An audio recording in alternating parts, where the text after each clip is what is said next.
Bonjour à toutes et à tous. Nous Bonjour. sommes en direct. Bonjour, bonjour Bénédicte. Nous sommes en direct depuis chez nous. Je m'appelle Micheng Pech et je suis la directrice éducation de Bibliothèques sans frontières.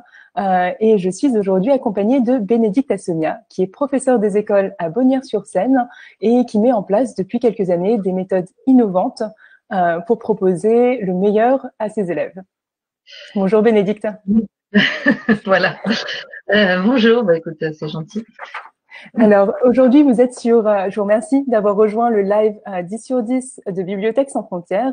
C'est un nouveau rendez-vous quotidien que nous vous proposons, durant lequel nous allons vous proposer des idées d'activités, des idées de méthodologie aussi pour pouvoir encadrer au mieux vos enfants depuis la maison en cette période de confinement.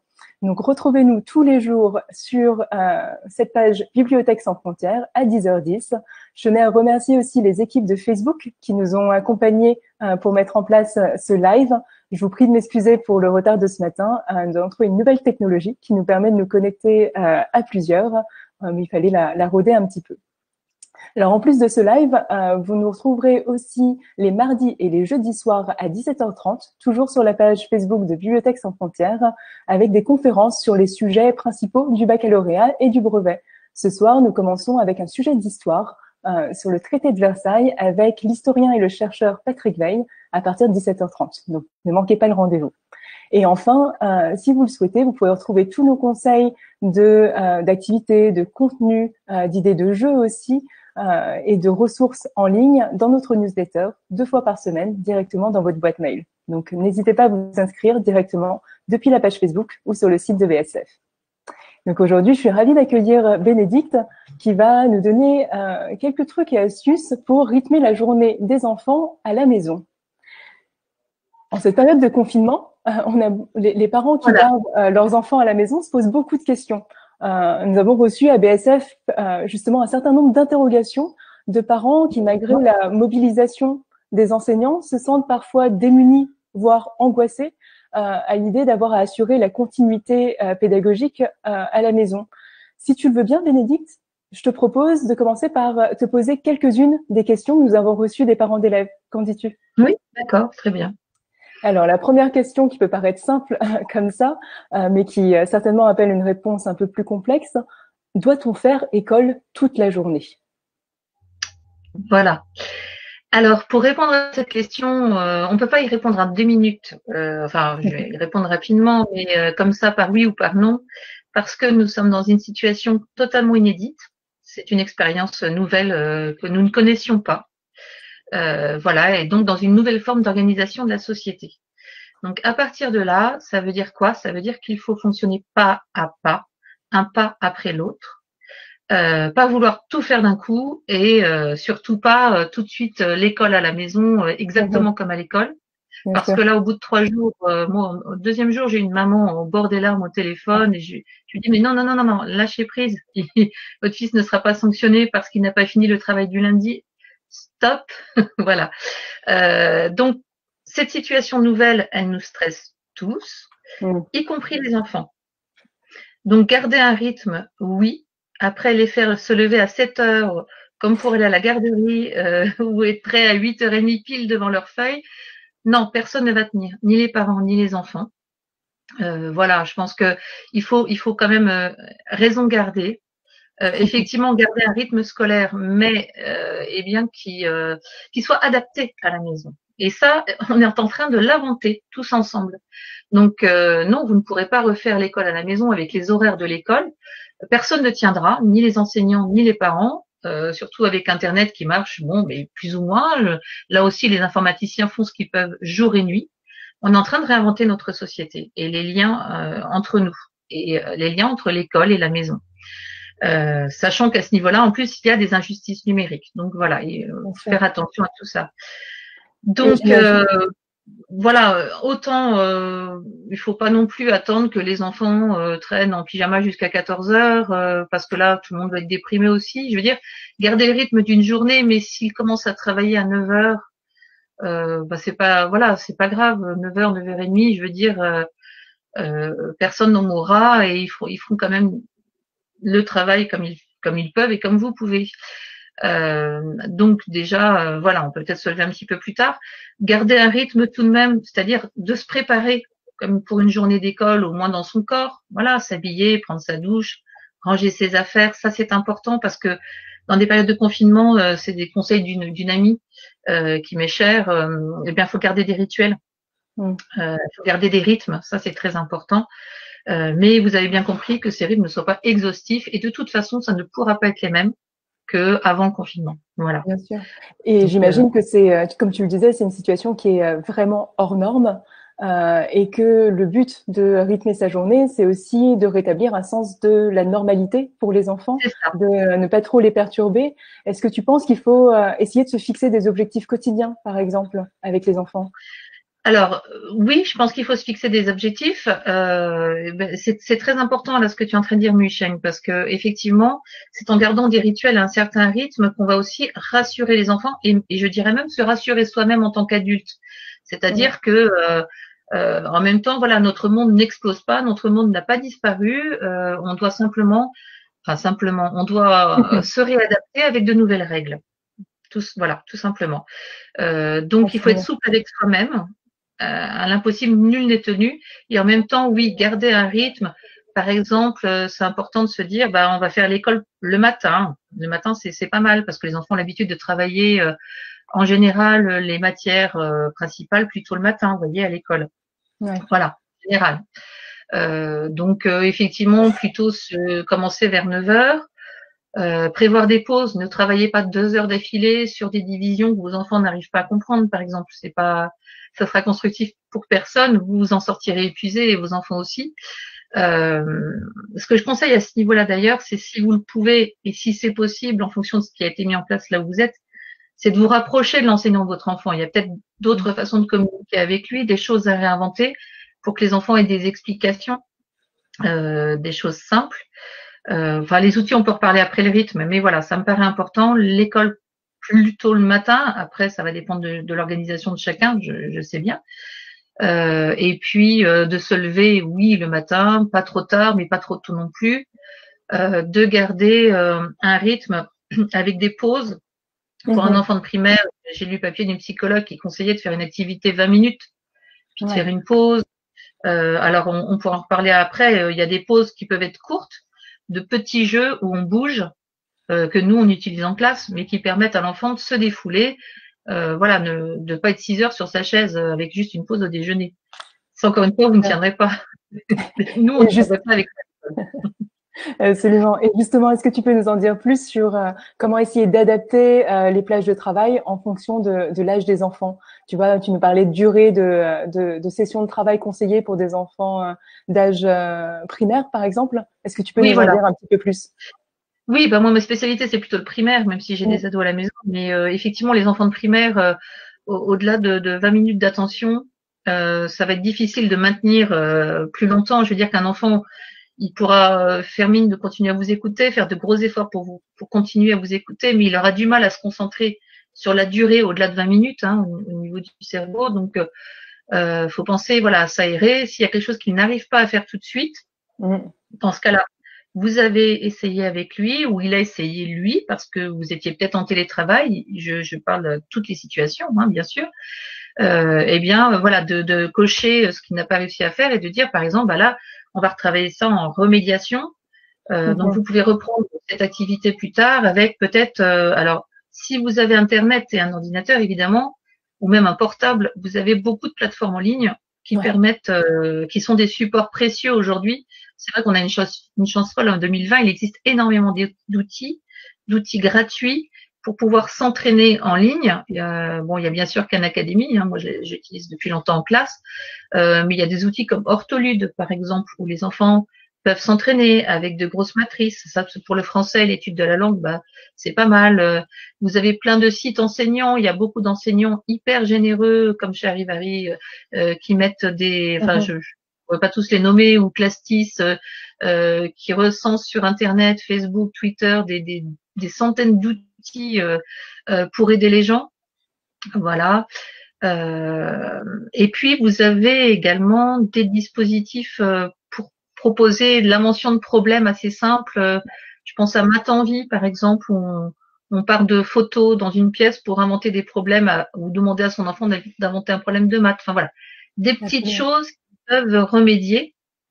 Mais ça, je pense que vous avez certainement été voir sur les réseaux sociaux et vous avez déjà dû trouver pas mal de banques d'outils.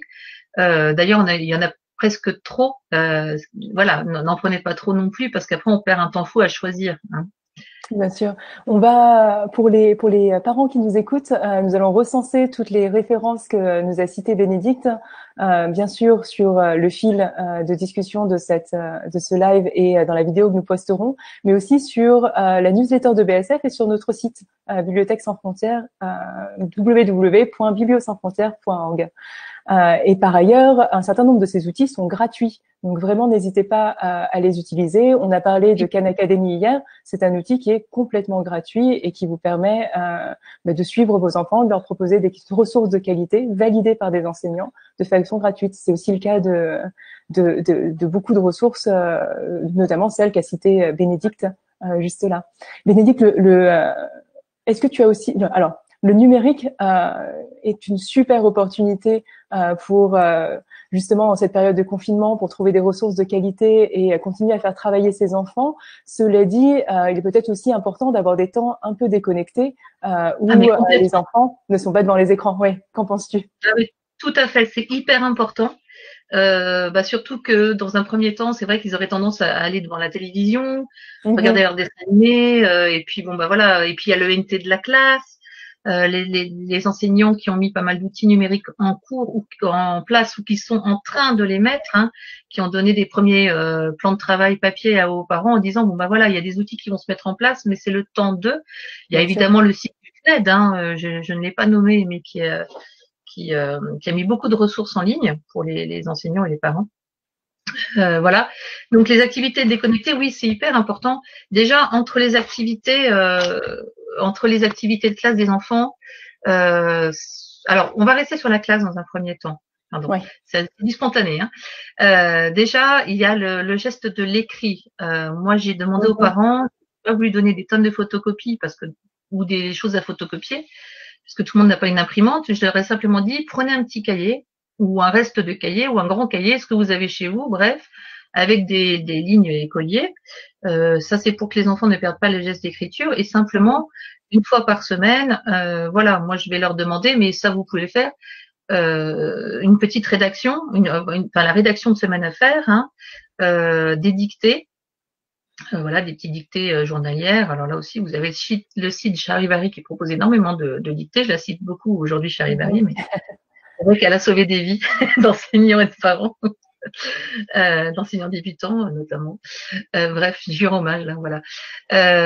Et par exemple, sur leur petit cahier, ils peuvent aussi faire un travail de copie, recopier une poésie que vous leur dicterez ou qui est enregistrée. Je veux dire, si vous n'avez pas le temps de dicter parce que vous avez 3 enfants et que tous les 3 doivent préparer leurs devoirs et qu'en même temps vous faites du télétravail et je suis dans le même cas que vous, mes journées sont longues actuellement, que je suis en train d'organiser. On est tous à la même enseigne, hein, sérieusement.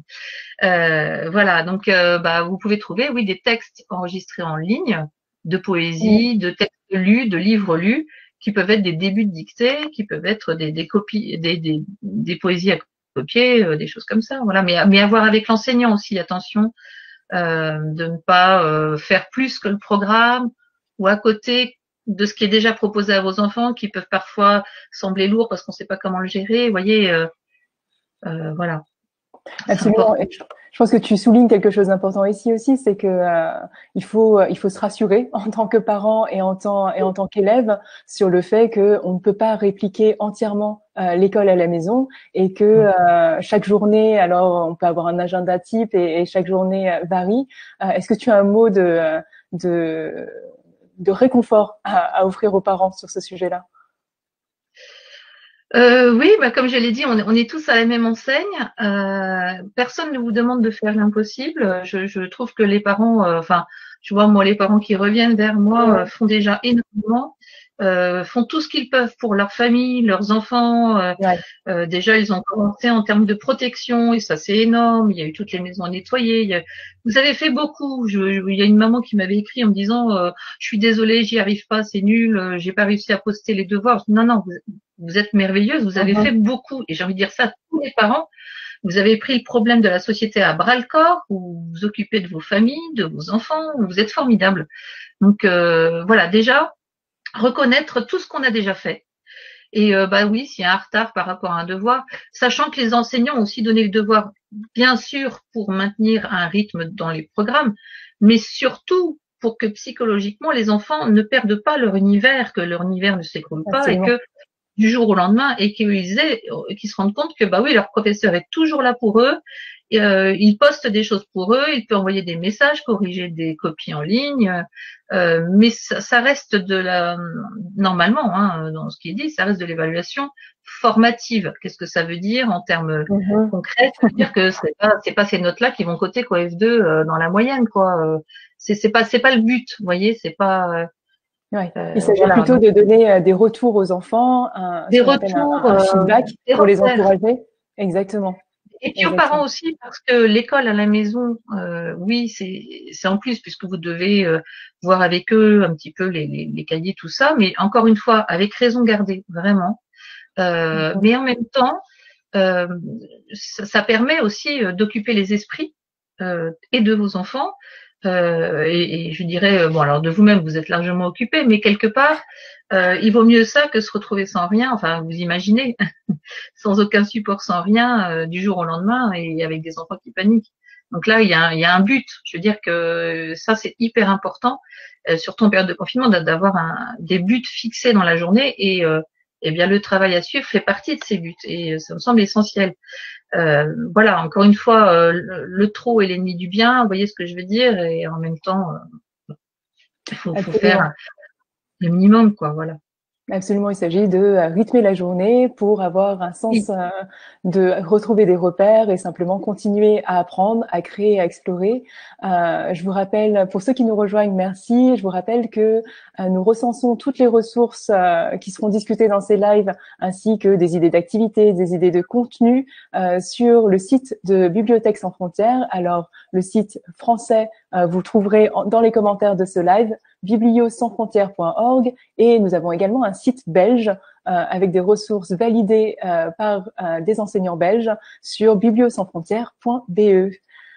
Dis-moi, Bénédicte, il y a eu, je crois, un petit peu d'angoisse en début de semaine parce que les serveurs du CNED et de certains ENT ont été mis à rude épreuve. Que faire si un parent ou un enfant ne parvient pas à accéder à ces espaces de travail? Qu'est-ce que tu conseilles? Et déjà, peut-être se rapprocher de l'enseignant qui pourra, cas échéant, trouver des solutions. Je ne veux pas m'engager pour tous les enseignants de France parce qu'on n'est pas du tout tous dans les mêmes conditions. On n'a pas tous le même matériel, pas tous les mêmes formations non plus au niveau du numérique, hein, en fonction des années de début de carrière. Mais je crois qu'il faut laisser le temps au temps et le temps aux choses de se mettre en place. Les plateformes qui ne fonctionnaient pas commencent à fonctionner pour la plupart. Moi, j'en attends encore une pour faire de la visioconférence avec mes élèves. Mais je sais que les informaticiens font tout ce qu'ils peuvent, travaillent d'arrache-pied, et vraiment, je leur tire mon chapeau parce que, voilà, ou que ce soit sur Benelux School pour l'ENT ou d'autres Alors ENT, peut-être simplement, les Bénédicte, gens. simplement pour préciser que ENT, ça veut dire espace numérique de travail Oui, pour pardon. les enfants et les parents et ceux qui nous écoutent qui ne sont peut-être pas familiers encore de ces. Oui, De c'est ces... un espace numérique de travail dédié aux classes du primaire pour le coup et Benelux School. Bon bah voilà, on sait que les informaticiens ont travaillé dès l'aube et même de nuit pour augmenter voilà les bandes passantes. Enfin, je sais pas trop comment nommer ça parce que je suis pas informaticienne pour le coup, mais bon voilà, qui augmenter les capacités de réseau de leurs serveurs. Absolument. Donc Et, c'est en train de se faire. Voilà. Si absolument. c'est pas la toute. Je t'en prie, vas-y. Oui, pardon, excuse-moi. Non, j'allais dire, effectivement, c'est en train d'être mis en place et au-delà de ces sites, l'école à la maison du CNED, qui est le centre de ressources éducatifs du ministère de l'Éducation, ou ces espaces numériques de travail, comme tu le disais tout à l'heure, Bénédicte, il y a un certain nombre d'autres services auxquels on peut faire appel. Et au-delà de ces services numériques, il y a aussi des activités déconnectées pour apprendre, mais aussi des activités ludiques qu'on peut réaliser avec très peu de matériel finalement à la maison avec ses enfants. Est-ce que tu as quelques idées à nous partager, Bénédicte? Oui, oui, bien sûr. Alors, juste pour anecdote, je me souviens d'une orthophoniste qui m'avait dit au sujet d'un de mes enfants, parce que j'avais demandé des outils, quels outils, et j'étais prête à dépenser des fortunes pour acheter des outils pour faire travailler mon enfant. Et elle avait insisté, elle m'avait dit, mais un jeu de famille, un jeu de 7 familles, Oui. c'est un tableau à double entrée, on trie, et votre fille, elle a besoin justement d'apprendre dans sa tête à trier les éléments, etc. Voilà, c'est souvent les choses les plus simples qui sont finalement les plus utiles à la construction de l'enfant. Mhm. Et il n'y a pas besoin d'aller chercher loin. Vous tapez sur Internet des jeux avec une feuille et un stylo, et bah voilà. Alors j'ai reconstitué vite fait. Mais par exemple, on peut faire une bataille navale. Alors ça, c'est les jeux qui se jouent à deux. Bon, c'est pas terrible au niveau du dessin. Je ne sais pas si on voit quelque chose Si, on va qui bien là. montre. Ouais. Vous voyez bien? Parce que moi, je vois très mal. Bon, bah, très bien. Donc, c'est un tableau à double entrée. Avec des lettres au-dessus, A, B, C, D, je suis allée jusqu'à G, et des chiffres sur le côté gauche. Donc dans cette grille, on trace ce qu'on appelle des bateaux vus d'en haut, donc on colorie des cases, ou alors on peut même mettre des opérations. Vous voyez, on peut créer des variantes. Chacun crée sa grille, se cache et dit par exemple, ben moi je dis B2. Alors si on tombe sur la case coloriée de quelqu'un, enfin de l'autre, eh bien, on a touché son bateau. Vous voyez, c'est le premier qui Mhm. arrive à couler tous les bateaux des autres. Donc voilà, vous retrouverez toutes ces règles. Il y a le jeu du morpion, qui est aussi ce qui joue à deux, qui est un tableau à double entrée. Après, le jeu du pendu, mais tous les classiques. Hein. Faire un rébut à son enfant aussi, ça peut être amusant. Vous lui en faites et vous lui dites d'en inventer. Les enfants adorent inventer.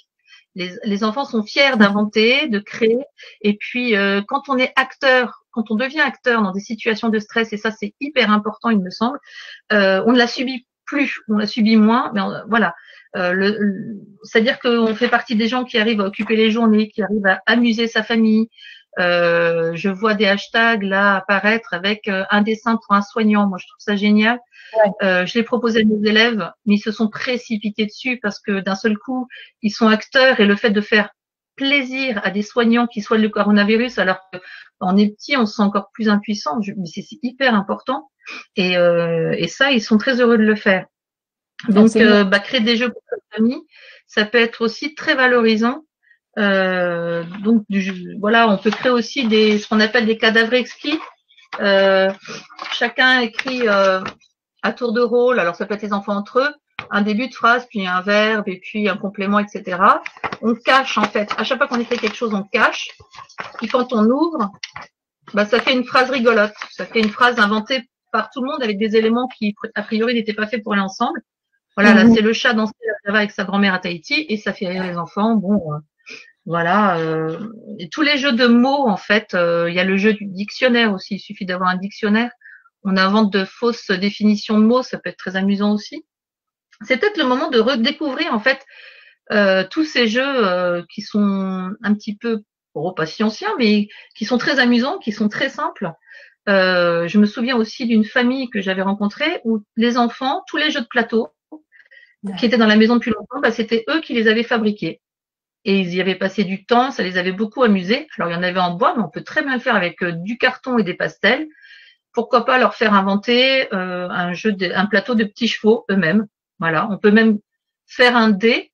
Si vous récupérez le patron du cube sur Internet, un bout de Mhm. carton, bah, vous avez un dé.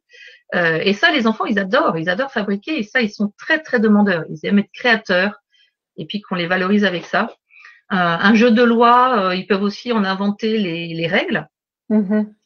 Voilà, faire des règles rigolotes à leur idée. Voilà, il y a le Time's Up aussi. Moi, je me souviens qu'on a perdu la boîte il y a longtemps en famille, et que chaque fois avec les cousins et les petites cousines, ils en inventent un sur différents thèmes avec des bouts de papier, ça marche très bien. Absolument. Eh bien, beaucoup Voilà. d'idées d'activités ludiques et récréatives pour rythmer un petit peu la journée. On ne manquera pas de recenser tout ça encore une fois sur notre page Facebook et sur nos sites internet français et belges. Effectivement, ce que tu dis, Bénédicte, est extrêmement vrai. C'est une période qui est stressante, y compris pour les enfants.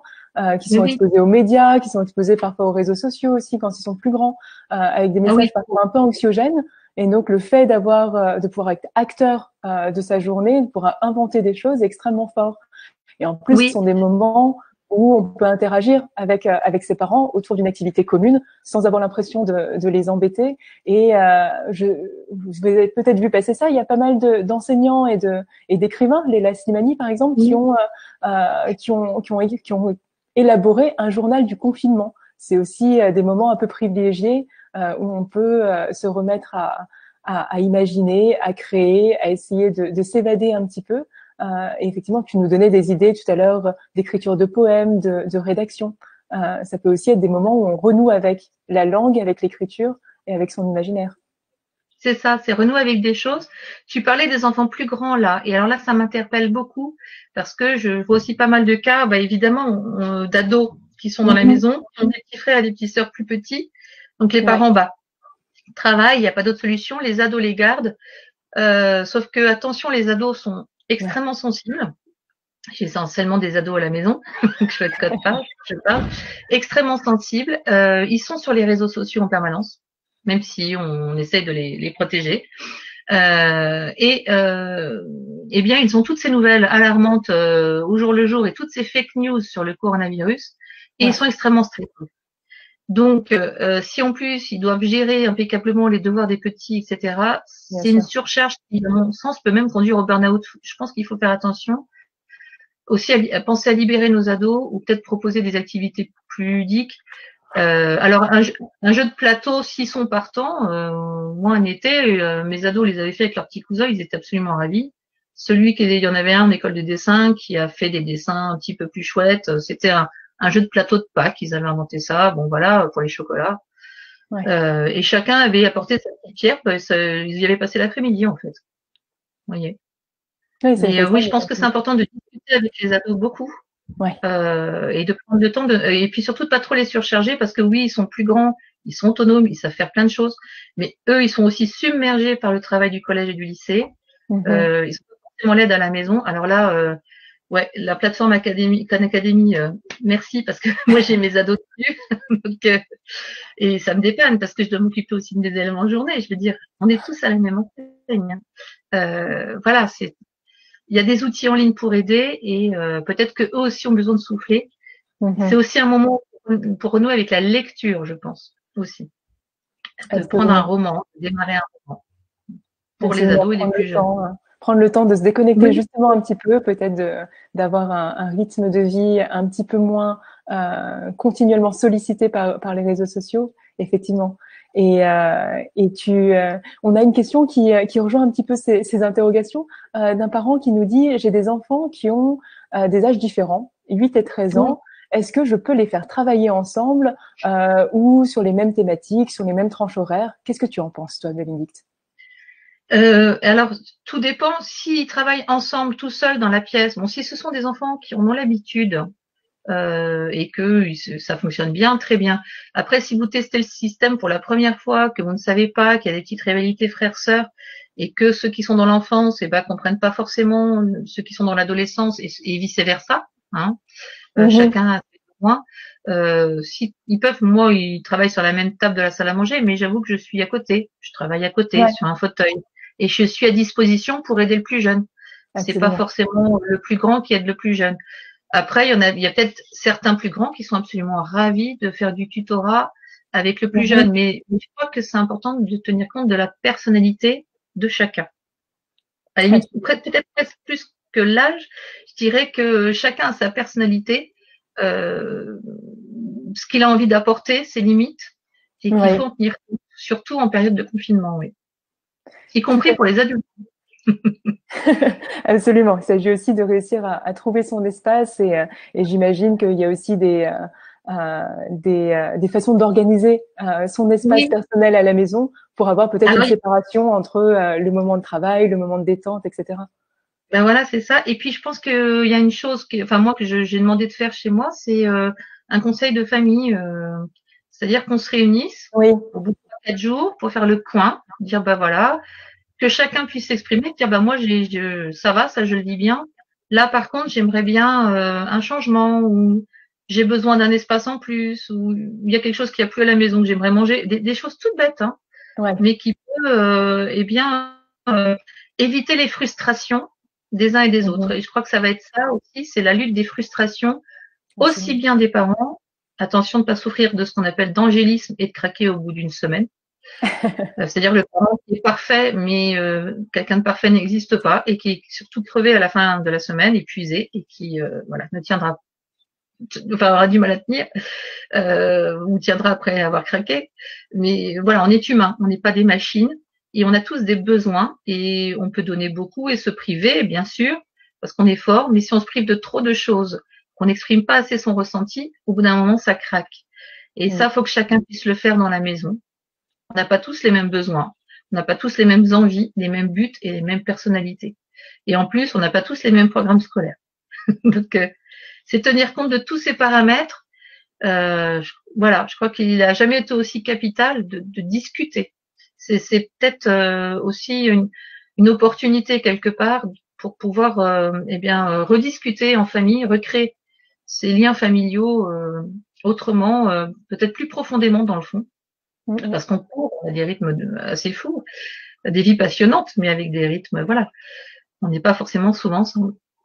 C'est une façon très positive, effectivement, de prendre cette période de confinement, se dire que c'est le moment peut-être de renouer avec certaines pratiques qu'on n'a pas le temps de faire au quotidien, lire, écrire, rêver. Et c'est aussi le temps de renouer des liens avec sa famille et passer peut-être davantage de moments privilégiés à discuter et échanger. Pour ceux qui nous rejoignent, nous sommes en direct avec Bénédicte Assonia, professeure des écoles à Bonnières-sur-Seine, qui nous donne des conseils précieux sur la façon de rythmer la journée des enfants à la maison. Bénédicte, tu parlais tout à l'heure des adolescents. J'en profite pour rebondir sur la question, puisque certains d'entre eux ont le brevet ou le baccalauréat à la fin de l'année et ça peut engendrer un stress supplémentaire sur cette période de Oui, confinement. j'y arrive. Voilà. Comment penses-tu qu'on puisse les accompagner au mieux? Évidemment, il y a des ressources en ligne, mais il y a aussi tout l'accompagnement autour des Oui, parents. alors, il y a les ressources en ligne. J'en ai 2 qui passent le bac, moi, cette année à la maison. Ouais. Une en première et l'autre en terminale. Donc, voilà. Après, effectivement, ils avaient des épreuves qui avaient lieu là et qui n'ont plus lieu et on ne sait pas quand ça aura lieu. Personne ne sait parce que personne ne connaît les suites de la maladie. Bien On sûr. peut, on peut faire quelques pronostics, mais on sait bien que ça reste au niveau des hypothèses. Mhm. Donc les accompagner au mieux, eh bien voilà, j'ai dit à un des miens tout à l'heure que je sentais qu'il avait une colère, donc il est un petit peu sec. Voilà, c'est personnel, mais je sens qu'il a une colère en lui. Je lui ai dit que je comprenais parce qu'effectivement, il n'y a plus toute sa bande d'amis. On sait qu'à l'adolescence et la grande adolescence, la bande d'amis, c'est l'essentiel de la vie sociale d'un jeune. Donc là, ce qui se passe pour eux est très difficile. Il y a les examens qui sautent, on ne sait pas quand ça aura lieu, on se demande même si ça aura lieu au bout de quelques mois, ou alors c'est des semaines, mais on ne sait pas, ce confinement finalement, on entend tout et n'importe quoi dessus.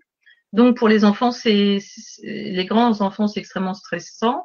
Ils ont une pudeur et puis je crois qu'ils essayent ils essayent de se montrer forts et en même temps, c'est compliqué. Donc voilà, je pense qu'il faut vraiment beaucoup discuter. Moi, c'est ça que je vois. Effectivement, leur proposer des plateformes d'aide en ligne. Si vous avez la capacité de les aider à ce niveau-là, bah au niveau des devoirs, c'est faisable. Mais parfois, on se souvient plus des équations du second degré, bien sûr, on a oublié ça ou peut-être qu'on n'en a jamais fait. Eh bien, voilà, vous pouvez trouver des outils. Après, peut-être leur donner des responsabilités humaines. Par exemple, à tour de rôle, ils appellent leurs grands-parents qui sont isolés dans Mhm. leur appartement. Ils appellent la vieille voisine qui est toute seule et qui ne peut plus voir ses enfants.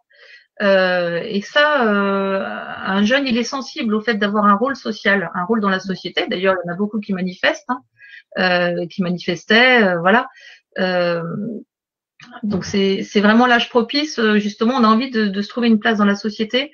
Et pourquoi pas par ce biais-là, en rendant service aux voisins. Alors de loin, il faut faire attention parce que, bah, effectivement, ils sortent de milieu scolaire et ils peuvent eux-mêmes être porteurs sains. Ça, on n'en sait rien Mhm. par rapport aux personnes âgées, mais ils peuvent les appeler, les voir en Skype. Et voilà. Quant à voir leurs amis par les réseaux sociaux, bah oui, c'est peut-être pas le moment de supprimer totalement le portable ou l'écran. Faites attention à ça. Je veux dire, il faut pas qu'ils y soient tout le temps, mais peut-être leur dire, bah, de telle heure à telle heure, si jamais ils sont trop soumis aux écrans, voilà, tu peux contacter tes copains, dis-moi à quel moment. voyez, surveiller tout en les lâchant un peu la bride parce qu'ils vont pas tenir, quoi. Enfin, je pense qu'ils tiendront avec beaucoup de discussions et d'entraide familiale.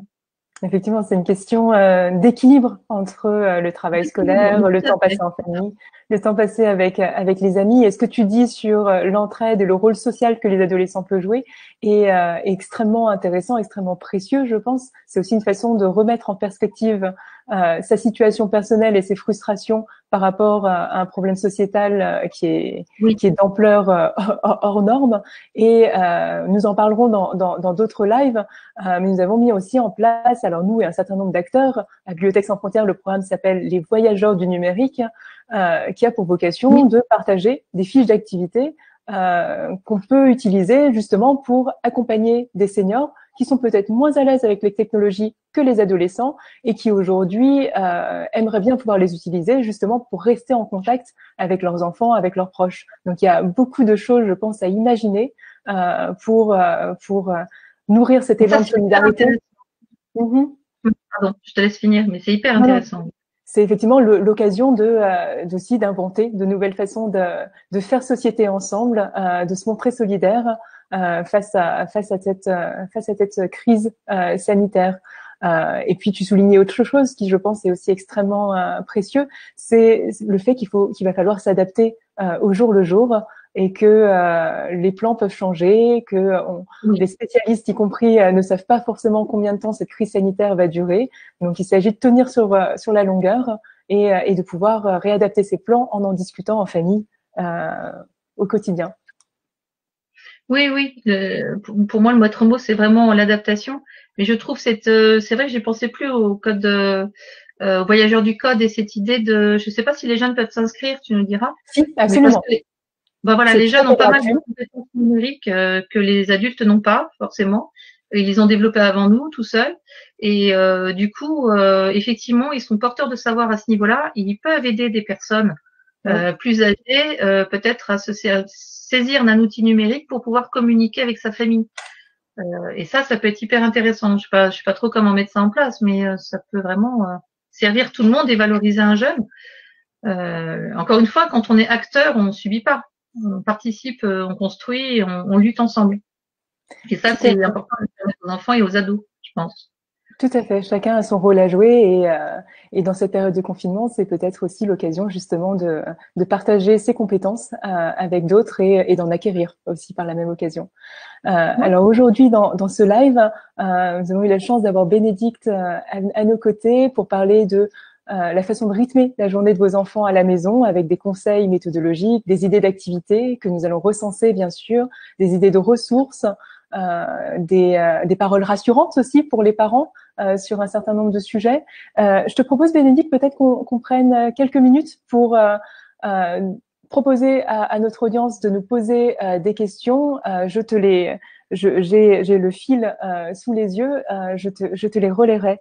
D'accord.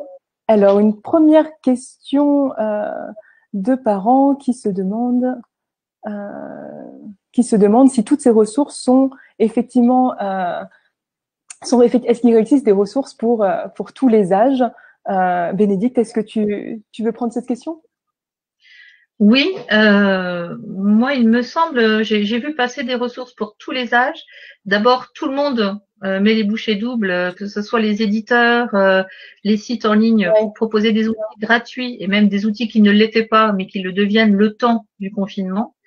Donc vous avez, j'ai vu circuler Bayard, des publications de Bayard et en ligne, enfin de livres, mais aussi de jeux numériques liés aux livres, des sites qui étaient gratuits. Il y a des sites de musées en ligne. Il y en a beaucoup, et en plus de tous les styles, art moderne, classique. Vous avez Radio France aussi. Enfin, oui, France. Oui, je crois que c'est Radio France qui a lancé plein d'outils gratuits aussi avec France Culture.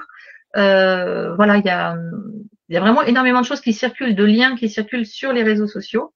Sur Internet, si vous cliquez ressources gratuites dans tel ou tel domaine, je pense que vous trouverez. Après, attention aussi aux sites qui hameçonnent les gens, parce que bon, malheureusement, il y en a. Et en cette période de crise, on voit fleurir beaucoup de choses, hein, puisqu'il y en a même eu un sur la déclaration qu'on doit remplir sur l'honneur pour pouvoir sortir. Vous savez que il y a un faux site qui existe, qui n'est pas du ministère de l'Intérieur et qui hameçonne les gens et prend toutes les données en fait qu'ils peuvent trouver sur vos appareils numériques.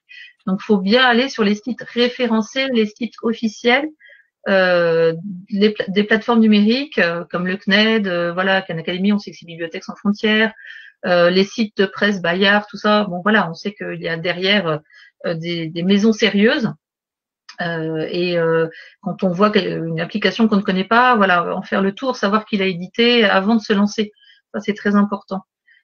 Donc des données numériques. En fait, il y a pléthore d'outils proposés en ligne, un petit peu dans tous les domaines, et en plus qui se développent de plus en plus là en ce moment cette semaine, donc de plus en plus à disposition des gens. Après, je vous dis, faites juste attention à ces sites d'hameçonnage qui vont. Il y a beaucoup de sites qui profitent malheureusement de l'occasion pour prendre les données personnelles des gens. Il faut faire attention. Absolument, absolument. Effectivement, c'est une période qui met aussi nos compétences de citoyens numériques à l'épreuve. Oui. Comment détecter les fake news. Il y a énormément de rumeurs qui circulent, alors que ce soit sur la propagation du virus ou sur les mesures qui sont mises en place. C'est l'occasion justement d'exercer ces compétences en numérique, en digital, et d'essayer d'aider ceux qui s'y connaissent le moins à repérer les informations correctes des informations fallacieuses. Nous y reviendrons dans un autre Facebook Live dans le courant de la semaine prochaine. Je vous invite à consulter le programme.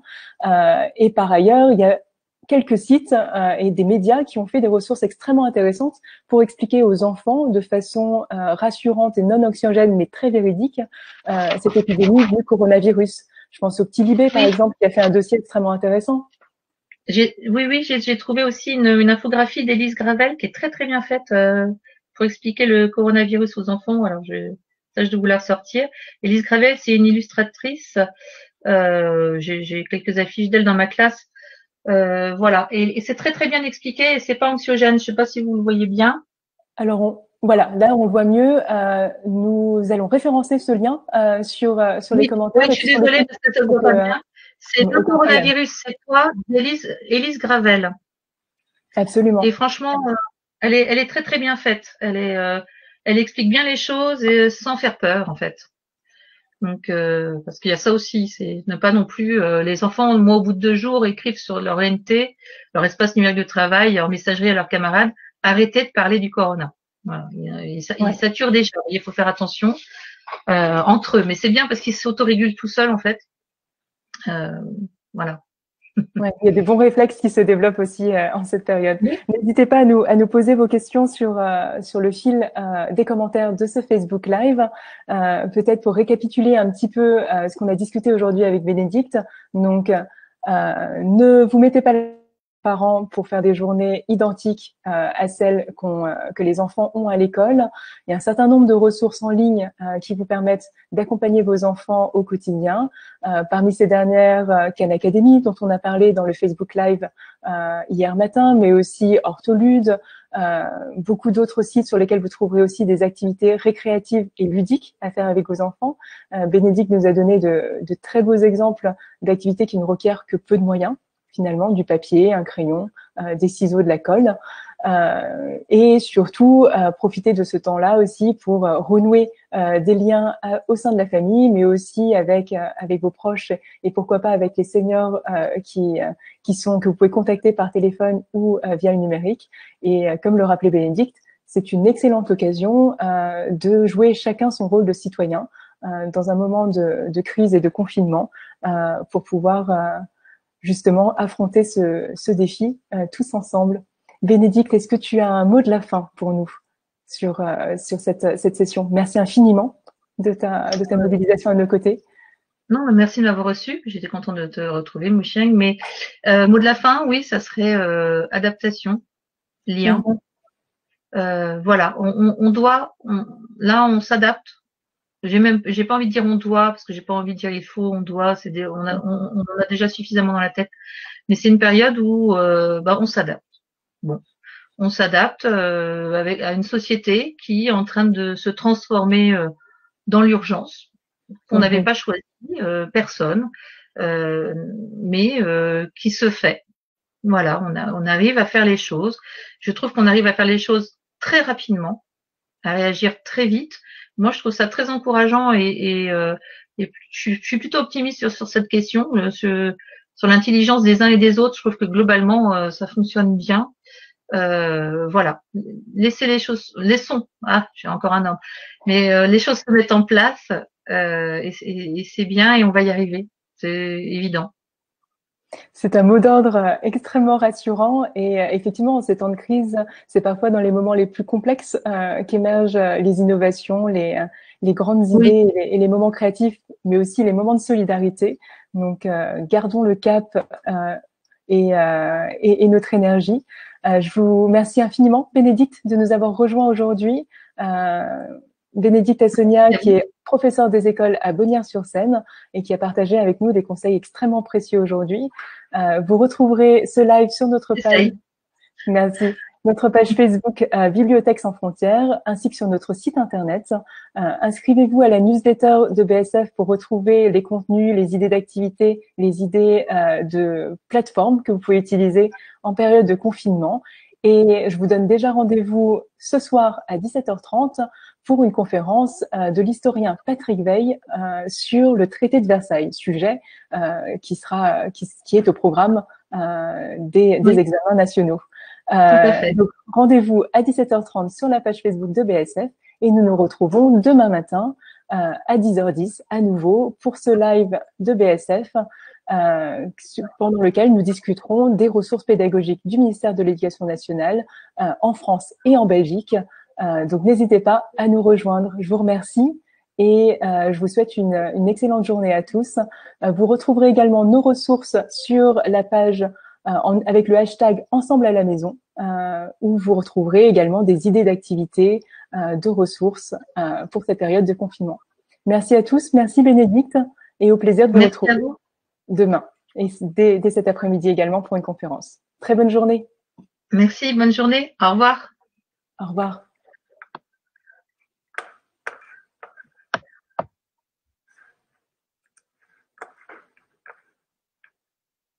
Cette période de confinement. Merci à tous, merci Bénédicte.